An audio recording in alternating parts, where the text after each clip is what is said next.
বিশ্বের তৃতীয় মুসলিম ফুটবলার হিসেবে ব্যালন ডিওর জেতার পর এবার জিতলেন ফিফা দ্য বেস্ট অ্যাওয়ার্ড। ইতিহাসে এর আগে মাত্র দুজন মুসলিম ফুটবলার এই পুরস্কারটি জিতেছিলেন। প্রথমবার এই পুরস্কার জিতেছিলেন লাইবেরিয়ান কিংবদন্তি জর্জ ওয়াহ। এরপর 1998, 2000 এবং 2003 সালে অর্থাৎ তিনবার এই পুরস্কার জিতেন জিনেদিন জিদান আর সর্বশেষ উসমান দেমবেলে। জিদানের ধর্ম পরিচয় নিয়ে অনেকের সন্দেহ থাকলেও প্রকৃত অর্থে তিনি একজন নন প্র্যাকটিসিং মুসলিম। আলজেরিয়া থেকে ফ্রান্সে পাড়ি জমানো মুসলিম বাবা মায়ের সন্তান তিনি।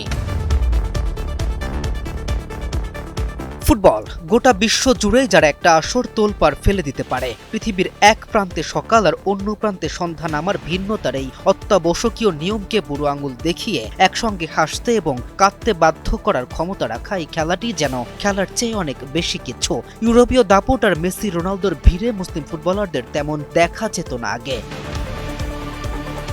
কালের বিবর্তনে কেউ কেউ এসেছে আবার হারিয়েও গেছে, তবে বর্তমানটা যেন একটু ভিন্ন।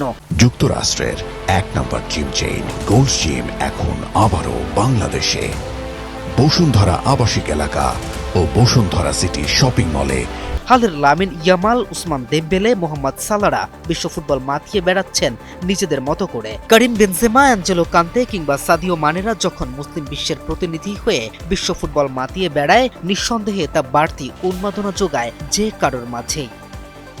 কেম রাফিন, নিউজ 24।